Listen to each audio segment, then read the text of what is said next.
Y'all ready to be history? Get started. Welcome. Hi. Hello, everyone. To the Pro Audio Suite. These guys are professional. They're motivated. Thanks to TriBooth, the best vocal booth for home or on-the-road voice recording.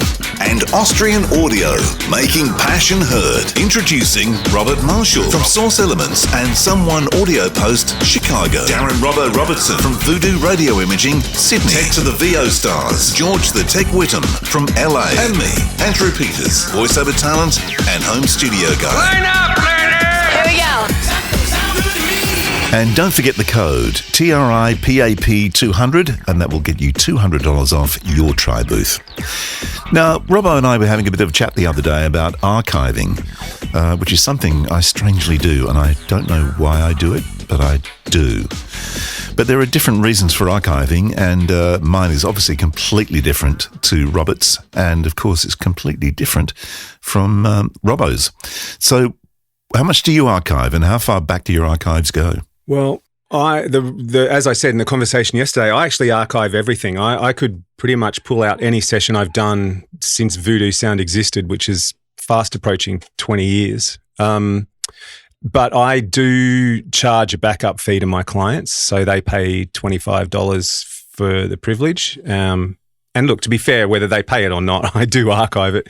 But it's a built-in, cost covering for me to be able to go and buy a couple of hard drives every year. But I reckon if you're going to do it, the most important thing for me anyway is having some sort of naming convention. So I actually pinched mine off Foxtel when I used to freelance there. I like the channels had a 3-letter prefix. So I give all my clients or podcasts a 3-letter prefix, and then I use an underscore, and then it'll be what the thing is, whether it's a program or imaging component or whatever, and then the name of it, and then the month, and then an underscore and the date, the day of that month, and then the year, and then an underscore in the year. And then usually sometimes after that, if it's a revision, I'll do underscore R, R2, R3, R4. And then each year is on its own hard drive or hard drives. So if I need to go back and find something, I've just got an external hard drive player, shall we call it? I can't think of what you call them, but you just plug your hard drive in and it turns up on your Mac, and I can just go through and find what I need. But yeah, I mean, I've got clients that are sort of expecting me to do that. As you and I were talking about yesterday, I don't know whether maybe voiceover artists are expected to or not, but as I said, I kind of thought it would be nice to be able to. I do it only on occasions when if there's any chance that they're going to come back and want to do a revision or they're going to lose something, particularly if it's a massive session or something that I've actually done the edit myself. I'll keep it, because you can bet your life that they're the ones who are going to come back and say, have you still got that thing? Because we've lost it. Yes. It's like, no, I haven't actually. So I keep all those things. But I was keeping day-to-day stuff, and it was like, what's the point? It's like that stuff's already been on the air and it's off the air, it's gone. So why am I storing that for other people? But yeah, interesting. What about you, Robert? I have a couple of perspectives on this, I guess. From just sort of a mix operation point of view, what we have is what you call it's a JBOD, just a bunch of drives is what it stands for. And it's controlled with the RAID controller. So there's 8 drives in this one. And it's not that big, actually. It's only, what is it, like maybe 2 terabytes or something.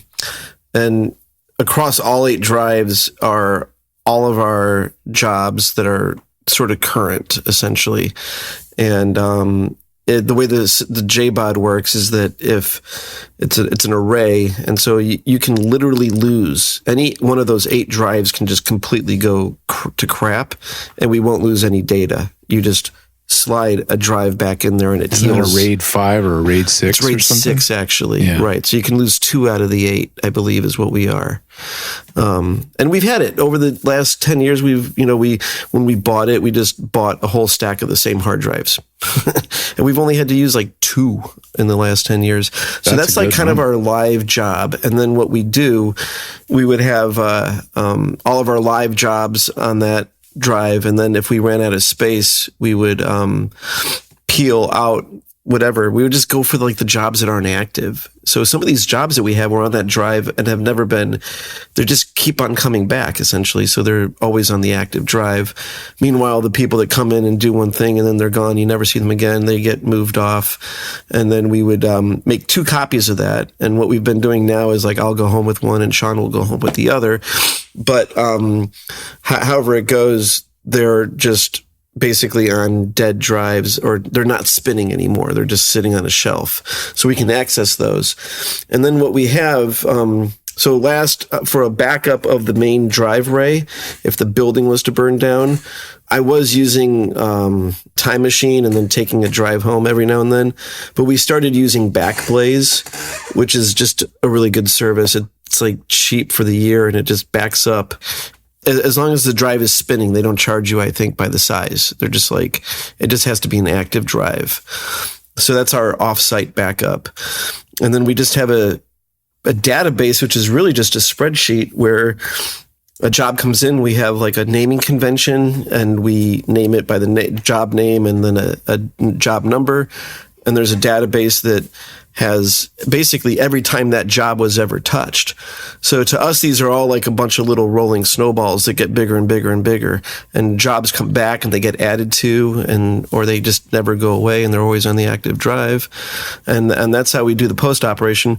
The music operation, when I'm mixing a band, I just have like a hard drive that sticks around with me for a while, and then eventually it gets put on a shelf, and I have a lot of these drives that are sort of just dated, and I've used Source Zip a lot back in the day when I was like low on hard drive space.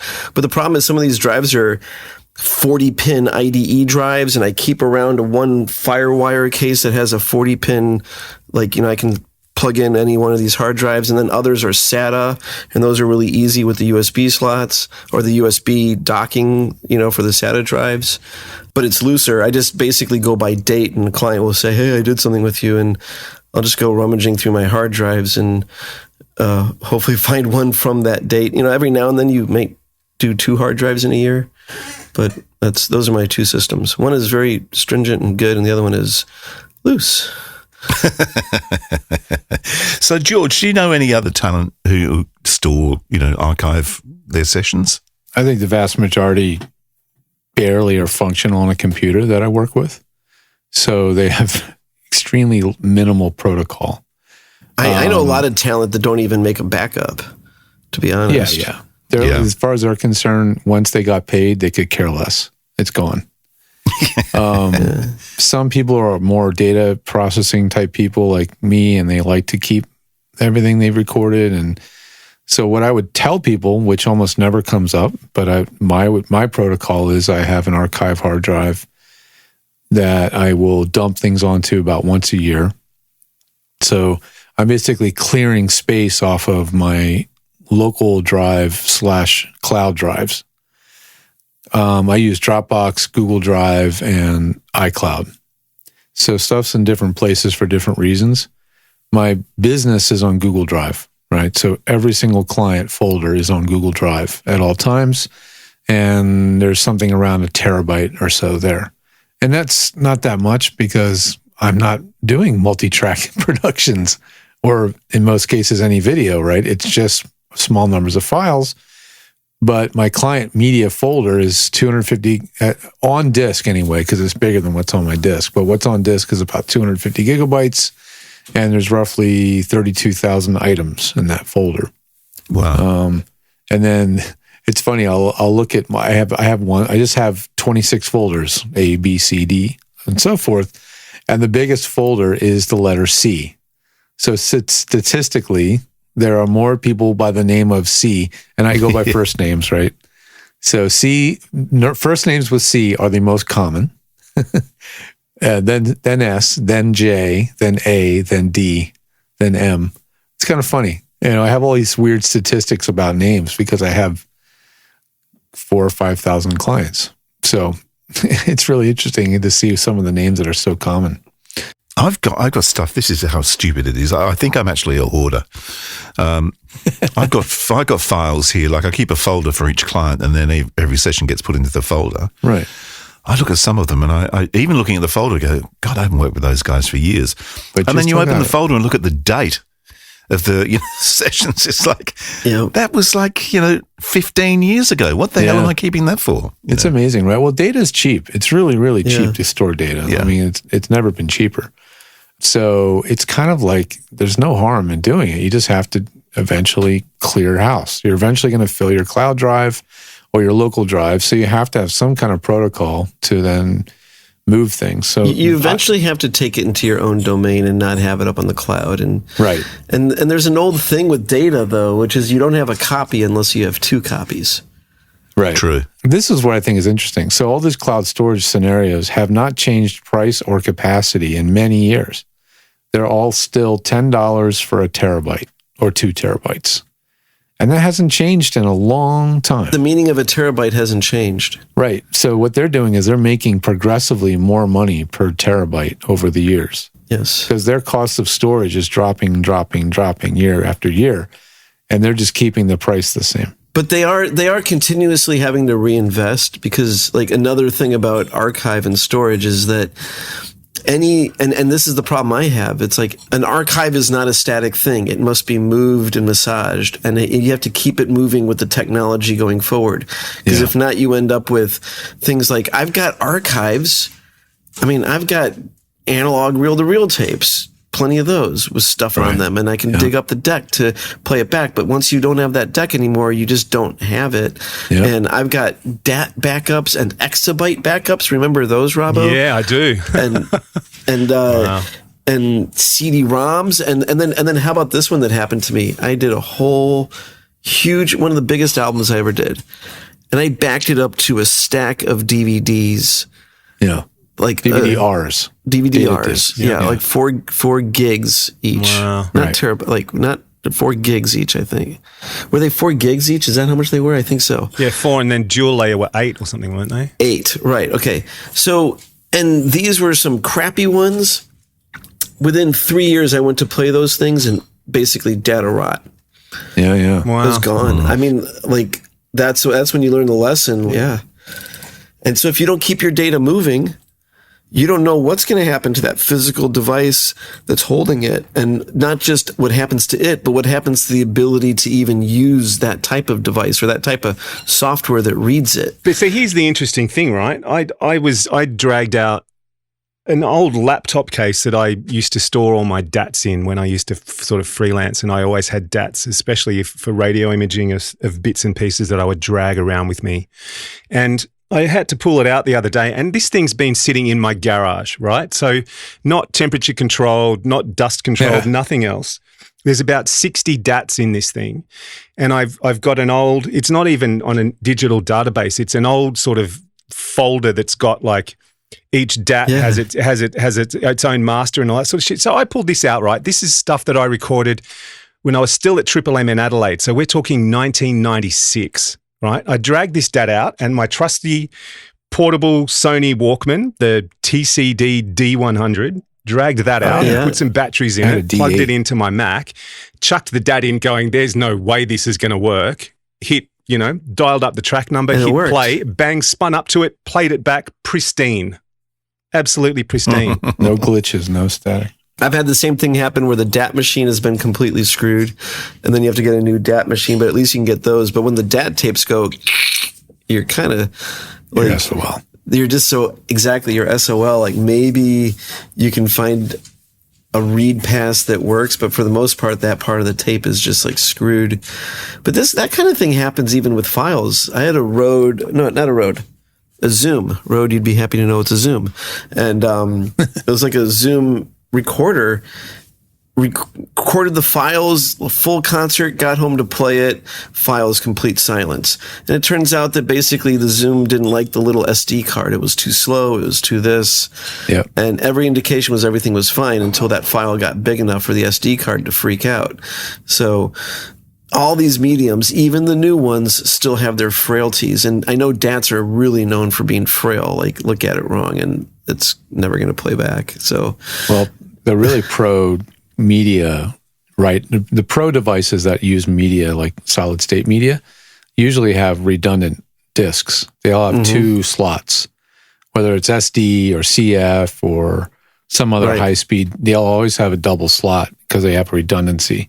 That's at the really pro level. That's for doing like because video. If you don't have two copies, you don't have one. Yeah, and that's like when you're doing mission critical, you cannot afford to lose what you're doing. Daughter's that's the level concert. you work at. Exactly. Yeah. Yes, indeed. Yeah. So, the oldest media I have, it's still in a crate in my parents' basement, are DA88 tapes, which were high 8 digital tapes. And I don't have a machine anymore. I really don't recall telling my dad it's okay to sell my remaining Tascam DA88, but apparently that happened. So I was just at LA Studios, and they still have their PCM 800 in the rack, which is a Sony version of a D88. I still have ADATs around, and then there's. Yeah, I have no idea if those D88s. Some of them will work, some won't. I don't have a machine. I don't have any IDE drives anymore. Everything's SATA. But one day I pulled out this cardboard box with like 15 SATA drives. And I realized I could just go to Costco and buy $100 hard drive and literally put that entire box into one hard drive. And I should probably do that. In fact, I think 3 or 4 years ago, somebody said, "Hey, do you have this thing?" And I went, "I think I do." And I pulled out the archive drive and it wouldn't mount. I was like, okay, this is going to happen. But here's the other thing, right? And this is the thing that annoys me, and I've made this mistake, is you've got to keep a track of this stuff because, you're always trying to sort of downsize your archives, I guess. And this is the classic mistake that I made. For years, I carried around these 15-inch reels of analog tape, right? Stereo tape. My first demo of commercials and stuff was on this stuff. And when I finally landed this place called Take Two, which was my last sort of full-time post-production gig, they still had a quarter-inch machine. And we're talking 2001, 2002. And I thought, right, this is probably the last time I'm going to see one of these. So I transferred it all carefully, professionally onto DATs and all that. I had about 3 DATs of stuff. And about 2 years later, I went looking for them. Do you reckon I've ever seen them again? I've lost them somewhere. But, whereas a 25-inch reel, a 15-inch reel, that's pretty hard to lose. You know what I mean? So it's like, you got to be careful. Yeah.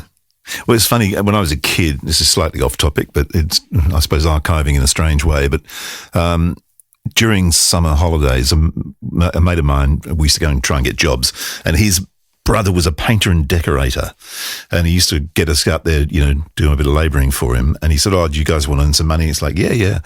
So we jumped in his transit van and we took off down to London and ended up working in a recording studio.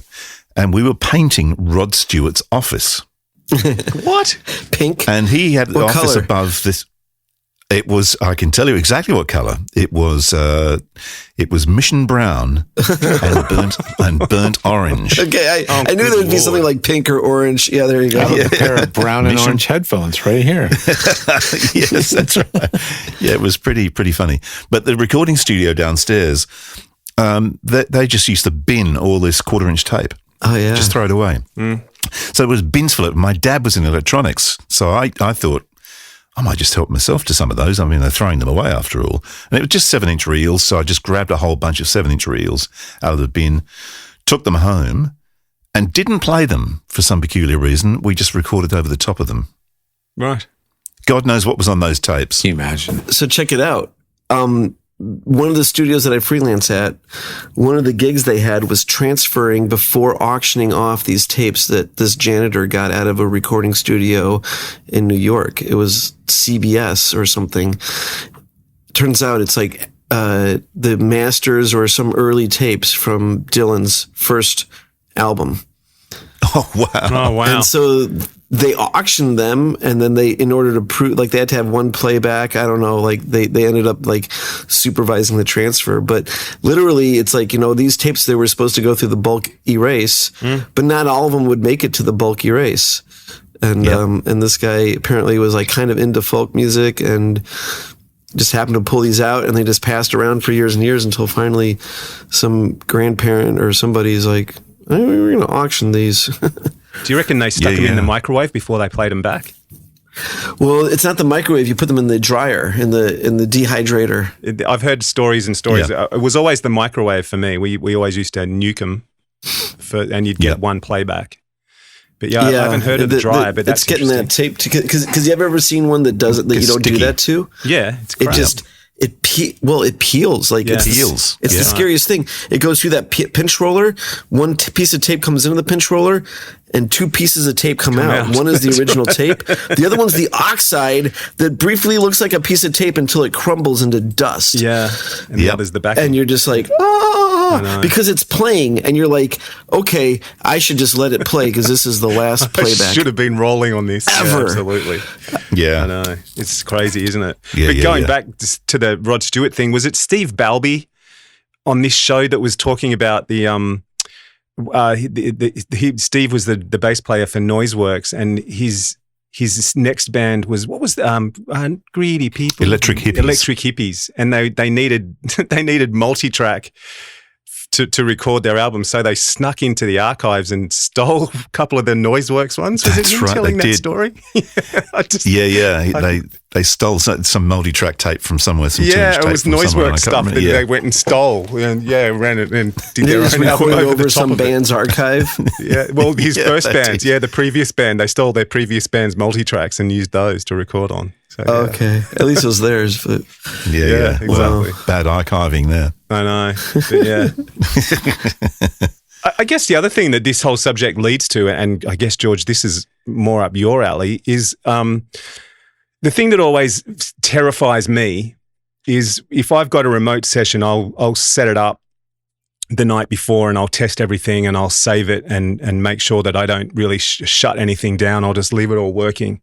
But the thing that terrifies me as I'm walking back into the room is, what's gone wrong overnight? When the computer's gone to sleep, has something ticked over or something gone wrong, and I'm going to open up the computer and I'm just going to get into this panic that something's not working. Is there anybody out there in voiceover land, George, who has a plan B? Or who's ever thought about having a plan B? Like, okay, so if my main computer for some reason just carks it and I can't get a sound out of it, what am I going to do? Then I'm pushing a broom. Yeah. What am I going to do? I mean, the plan B is most people have a desktop and a laptop. So the laptop's the plan B. I mean, that's pretty much it. I mean, the home studio voice actors systems are pretty, let's face it, low end. I mean, you don't need a workstation, a $5,000-$6,000 workstation to do voiceover at home. So you really just need another computer. And for most people, that's going to be the laptop. It's the travel rig, isn't the travel rig the backup rig too? Yeah, I mean, I've had clients like run and grab their travel rig when something completely goes haywire with their Apollo or whatever, and they're panicking. And I'm like, just pull out your MacBook, plug in your MicPort Pro, plug in your 416 and get the job done. And move on. Yep. And the client will be happy because you're in your studio, which sounds amazing. So don't worry. So that's kind of what people, that's the backup plan for any really true busy professional voice actor, Do you know, I did, when I used to really panic about capturing audio that it wouldn't go wrong, I would actually have 2 microphones. I worked at 2 microphones, one going to the main computer and one going to the laptop, and I'd have them both recording. Oh my God. Yeah, that's like BBC. Remember, wasn't like the 70s where they would literally duct tape a second mic? Because one mic was for the television show and one was for the film. Yeah, you would see that like many microphones. Exactly, that's true. Because they didn't have distro boxes and splitters and stuff back in those days, I guess. So, but yeah, I don't know. We've never gone to that extent. But in the beginning of my career, I did have clients running Pro Tools that had a DAT backup. That was definitely protocol. Pro Tools was so glitchy. Yeah, you would run a DAT backup with a DAT tape. In fact, the way we ran the DAT backup was that you would record the talent in stereo, and then you'd put the clients on the left side so that you had both sides of the conversation, but the talent was always at least isolated on one channel if you ever needed just the talent. There you go. Yeah, I retired DAT backups for my clients 15 years ago. But Howard Parker had one. We had a DAT recorder, and he would just hit record every time he'd walk into the booth on the DAT and rewind it, because we just didn't know if he'd walk out and a half hour later and Pro Tools had a 61, whatever the hell it is, buffer. One of those fun errors that pop up that you got to go Google what it means. Yeah. Yeah. So, I mean, as a voice actor who's solo, working at home in their closet or their booth, and at those times we didn't necessarily have a second monitor, keyboard, and mouse in the booth. So, things, you don't want to lose a session. You don't lose in a half an hour, or 2 hours narration. Yeah. And that's the worst. The worst ever is when there's a nonsensical glitch during a 2-hour session and you don't know what's happening. You have no idea. And meanwhile, the audio is basically garbage. It's like static. That's why sometimes in a session, it is a good idea when you're like, okay, this is good, stop and record a new file. Because computers, if something's going to happen, it's more likely to happen to a big file. Back in the day, it wasn't uncommon for a file that was really big to be more likely to get corrupted, essentially. Yeah. Well, I have set up a modern equivalent to the DAT backup, which is getting like $100 Tascam flash recorder, real basic one, and then plugging an output from their interface or their mixer into that, and then saying, listen, if you're doing a phone patch, it's a 2-hour narration. You do not want to lose that work. Just hit record on that thing over there. Now you have a backup. You'll almost never, ever need it. But the one time that you need that freaking backup... It's like if you don't make the backup, you'll need it. If you do make the backup, you won't need it. It's like if you don't bring an umbrella, it's going to rain. Yeah. So, exactly. Yeah. So that is an absolutely dirt cheap and extremely simple. You can even have a Scarlett 2i2, and as long as they're not using monitor speakers plugged into it, you can just use the outputs, put it in direct monitor mode, and it'll just send whatever you're saying straight out the back, line into your Tascam, like I'm saying, $100 recorder, the basics, the really basic one, and just and record. Yeah, it might be through like a little 1/8-inch connection. It might be mono. It might be analog. But you know what? It's going to be something compared to nothing. It'll probably be, no one will even know that it wasn't necessarily a digital copy. Yeah, it can be a 16-bit, 44, or a 48 wave. It's fine. Yeah. I've set those up for a lot of people, and when I go to their studios or I talk to them, they almost always say, I haven't used it in a long time. Because they're so used to it being reliable. It's until it doesn't work. Though. Yeah, until the day it falls over. Yeah, exactly. Yeah, it's like... Yeah. Agreed. And that's why I have clients that hire me and I work with them on a membership and like a contract, and I check their systems out on a regular basis. Like I do maintenance. I check how much drive space do you have? Are you backing up? Is the backup working? Oh crap, the Time Machine backup hasn't worked for 6 months and you had no idea. Right, you filled your Time Machine drive, exactly. Or you filled your Time Machine, or whatever it is, it can sometimes just get corrupt. What's my Time Machine right now say? It says cleaning up. I don't know how long it's been saying cleaning up, maybe for a month. I have no idea. I just clicked on it. It says cleaning up. Yeah. So, so redundancy is really important for those big jobs that, where you're the engineer, essentially. And the I think it's the thing that starts to separate, like, a really pro operation from, it's like if you're there with a backup when someone needs it, and they're like, I didn't even expect you to have it, but you have it. Yeah. You're now like, you're delivering. And I think there's... Yeah. I mean, I'm keeping everything I ever do. It's all in the cloud. At any moment, someone will email me and say, my computer crashed. I lost my stacks. I also can't find the email you sent me with the stacks, or the email you sent me with the stacks, the links don't work anymore because it was another cloud-based system that I don't use anymore, right? I'm like, no problem. Within like 10, I can literally be on my phone, go to Google Drive, put in their name. We would just right click on that thing and we would get the share link, email to the client. I'm like, here's your folder. Here's literally everything I've ever done for you. And they're always grateful. And I never charge for it because I feel like we charge a pretty penny for what we do. And it's just one of those things that's so incredibly simple.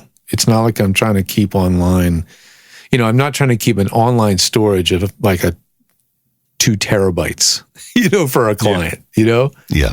These are not big folders. A big client folder is 2 gigabytes. You got to be careful what you keep though too, don't you? Because you can become a bit of a hoarder very quickly. You really can. Data hoarding what's the problem? Yeah. It's digital. Data hoarding is like, I could care less. It's again, I'm not dealing in video and I'm not dealing in big projects. So I can keep thousands of folders, which I do, and I don't care. They're always, it's no skin off my back. See, I used to back up all my video too, you know, all the videos that came in for TV commercials and stuff and the revisions. Yeah. And I used to keep everything. I used to back all that up too. And after a while, I just went, man, this is crazy. So I keep it for, like it ends up 2 years now because I basically have 2 hard drives that I rotate. So when one's full, I'll take it out, stick it aside, get the other one, put it in and erase it and go again. So, I mean, I figure 2 years is enough. But I feel like for any voice actor, it's an absolute no-brainer to use some kind of cloud storage, iCloud or Google Drive. iCloud is essentially automatic. The second you put anything into your desktop or your documents folder on any modern Mac, it is in the cloud. It just is. And so it's kind of a dirty trick to get you to upgrade your cloud because it will fill up very quickly. But if you're not the kind of person that wants to think about another service and pay for another service and shop for one and then think of a way to just use the dang iCloud. It's built in, it's automatic, it's cheap, $10 a month for 2 terabytes. It'll take you a long time to fill that thing up. Yeah. It's just, to me, it's a no-brainer. If you're on Windows, there's an equivalent in the Windows side. I just don't know what it is. OneDrive, I think. Yeah. I heard you mention Time Machine before. Can I give a shameless plug to someone who's not a sponsor of the show, but something I've used for years and I love is Carbon Copy Cloner, which is yes. I love Carbon. I use the bejesus out of that. I used to use it. I don't use it anymore. Such a good piece of software. Yeah. No, the beauty of that was you could have a secondary disk that was plugged into the computer that was literally an absolute copy duplicate of your computer. Yeah. So you could literally have the system drive crap out. You know, hold down. And you can use that as your targeted backup. It's a lot more. I mean, I used to point my hard drive at home to the hard drive at work so that it could get onto the Backblaze at work. Oh, wow. Yeah, wow. Yeah. There you go. Yeah, it's a hack. Well, yeah, I mean, just to have that was a nice thing. Now here's the thing. Here's a little gotcha for all us Apple people. If you're on an M1 or any of the Silicon Macs, they can no longer boot with a dead system drive. So if your system drive in any Silicon Mac is toast, you cannot boot to an external USB drive. Oh, really? So just really? Oh, there you go. Because I've got one running. I've got a backup running, so that's no good to me. If the internal drive system is blown away, it's unaware of any external drive. It can't. Why did they do that? I don't know. But ask Tim Cook. Ask Tim Apple. He knows. It's Macintosh. That's why they did that. Yeah, Apple. Because it's more. It's the slow progression of your computer into an iPad. Yeah. Yeah. Right. Yeah. That's annoying. I mean, I live and die on option booting the computer. So do I. And having like different. Man, I'll check. I will re-verify that. But when the Silicon Macs first came out, this was a bone of contention people were talking about. Mm-hmm. Here's just what the first search result on Google says. If you're using a Mac computer with Apple Silicon, your Mac has one or more USB or Thunderbolt ports that have a Type-C connector. While you're installing macOS on your storage disk, it matters which of these ports you use. Okay, well, that's totally irrelevant. That has nothing to do with the answer I'm looking for. How do you start up your M1 or M2 from an external drive? There's another thing. It's not easy as it used to be. And likely requires that you purchase new hardware. You used to be able to boot up a Mac from the network. Yeah. I'm reading this article from Macworld. I'm just skimming through it. Assholes. I don't want to say something that's untrue, but this is what I recall day one when it came out. This is what somebody said. That's really annoying. So yes, you have to have a certain type of drive. Actually, this article mentions Bombitch's Carbon Copy Cloner. Oh, so we'll boot from that.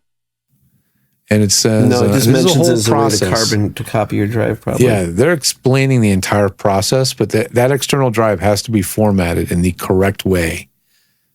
Let's say you buy just a random hard drive like a Western Digital, and you plug it in and then make that your clone. It will not work. You have to. Well, it always had to be. You always had to make it like guide partition. I think it was something like that. It changed over the years. Like it used to be even like HFS plus, and then now it's APFS. Yes, the Apple, container.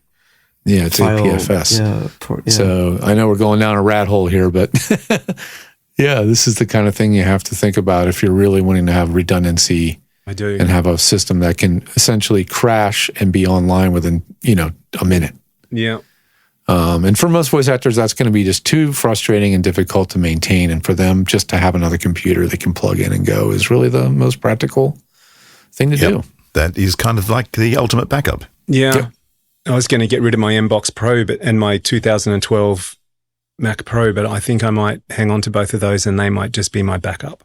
Good idea. If it's easy for you to plug those in and get right back to work, then it's worth keeping. I reckon that's the thing. I might just sit them in the garage, put them away in a box and seal it up, and I can just grab them when I need them. Yeah, sounds good. Sounds good to me. Sounds good to me. Well, who's backing up this podcast then? Oh, shoot. Did you hit record? Well, that was fun. Is it over? The Pro Audio Suite, with thanks to TriBooth and Austrian Audio, recorded using Source Connect, edited by Andrew Peters and mixed by Voodoo Radio Imaging with tech support from George the Tech Whittam. Don't forget to subscribe to the show and join in the conversation on our Facebook group. To leave a comment, suggest a topic, or just say g'day, drop us a note at our website, theproaudiosuite.com.